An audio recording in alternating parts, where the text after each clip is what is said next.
സമയമുണ്ടല്ലോ. കേരളത്തിൻ്റെ മുഖ്യമന്ത്രി ഒരു ഘട്ടത്തിൽ പോലും പത്രക്കാരിൽ നിന്നോ മാധ്യമ പ്രവർത്തകരിൽ നിന്നോ ഒളിച്ചു നടന്നിട്ടില്ല, മാറി നടന്നിട്ടില്ല. ഈ വിഷയത്തിൽ അദ്ദേഹം പ്രതികരിച്ചിട്ടില്ല. പക്ഷേ ഇന്നോ നാളെയോ അദ്ദേഹം ഈ വിഷയത്തിൽ പ്രതികരിക്കും എന്ന കാര്യത്തിലും യാതൊരു സംശയവുമില്ല. പിന്നെ CPM-ന് ഏത് മുദ്രാവാക്യവും വിളിക്കാം. അത് കേരളത്തിലെ ജനങ്ങൾ അതിനെ എടുക്കട്ടെ, അത് ശരിയാണോ തെറ്റാണോ എന്നുള്ളതൊക്കെ എടുക്കട്ടെ. രണ്ടാമത്തത്, പ്രതിപക്ഷ നേതാവിൻ്റെ വീട്ടിലേക്ക് എന്നുള്ളത് എത്രത്തോളം ശരിയാണ് എന്നുകൂടി നമ്മൾ പരിശോധിക്കണം. ഇത് കേരളത്തിൽ എത്രയോ കാലമായിട്ടുള്ള ഒരു കേസാണ്.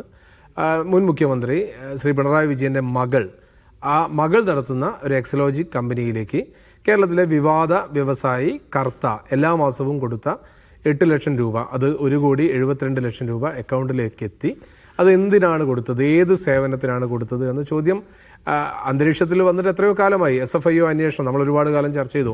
SFIO അന്വേഷണം അത് മുന്നോട്ട് പോകുന്നതിനിടയ്ക്കാണ് ED കയറി വന്നിട്ട് EDയുടെ അന്വേഷണം അതിൻ്റെ മുന്നോട്ട് പോകുന്നു.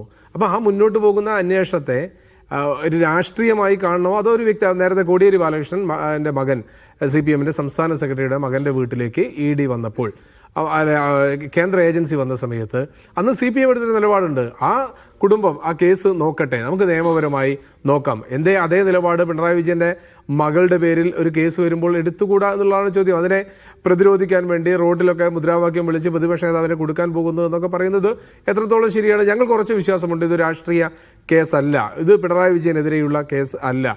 CPM-ൻ്റെ പോളിറ്റ് ബ്യൂറോ മെമ്പറായ പിണറായി വിജയനെ പ്രതിക്കൂട്ടിലാക്കാനുള്ള ഒരു കേസല്ല എന്ന കാര്യം നമ്മൾക്കെല്ലാം അറിയാം.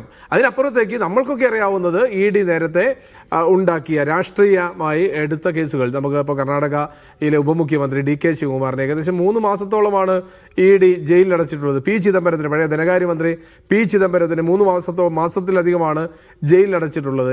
രാഹുൽ ഗാന്ധിയെ, സോണിയാഗാന്ധിയെ 55-65 മണിക്കൂറുകളാണ് ചോദ്യം ചെയ്തിട്ടുള്ളത്. പല ആളുകളെയും EDയെ കൊണ്ട് പേടിപ്പിച്ച് പാർട്ടി മാറ്റിയ ഒരു സാഹചര്യമൊക്കെ നമ്മൾക്ക് അറിയാവുന്നതാണ്. പലരെയും വിലക്കെടുത്ത സാഹചര്യം നമ്മൾക്ക് അറിയാവുന്നതാണ്. അത് രാഷ്ട്രീയമായിരുന്നു. ആ രാഷ്ട്രീയത്തിന് നമ്മൾ രാഷ്ട്രീയമായിട്ട് പ്രതിരോധിച്ചിട്ടുണ്ട്. എന്നാൽ ഇത് ഒരു രാഷ്ട്രീയമാണോ എന്ന ചോദ്യത്തിന് രാഷ്ട്രീയമല്ല എന്ന് പറയുന്നതാണ് കൂടുതൽ ശരി. കാരണം വീണ വിജയൻ ഒരു കാലത്തും രാഷ്ട്രീയ പാർട്ടിയുടെ ഭാഗമായിട്ടില്ല.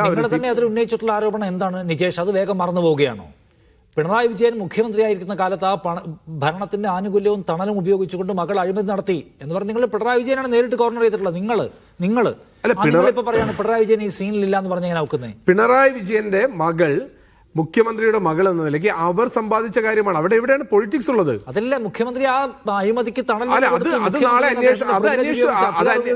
അഴിമതിക്ക് മുഖ്യമന്ത്രിയുടെ മകൾ മാസാമാസം ഒരു വിവാദ വ്യവസായിയിൽ നിന്ന് പണം വാങ്ങിയിട്ടുണ്ട് എങ്കിൽ, അതിന്റെ രേഖയുണ്ട് എങ്കിൽ, അവർക്ക് ഒരു സേവനവും കൊടുത്തിട്ടില്ല എന്നുള്ളത് വ്യക്തമാക്കിയിട്ടുണ്ട് എങ്കിൽ മുഖ്യമന്ത്രിയുടെ പങ്ക് പരിശോധിക്കപ്പെടട്ടെ. പക്ഷെ ഇപ്പൊ അന്വേഷിക്കുന്നത് മുഖ്യമന്ത്രിയുടെ മകൾക്കെതിരെയാണ്. മുഖ്യമന്ത്രി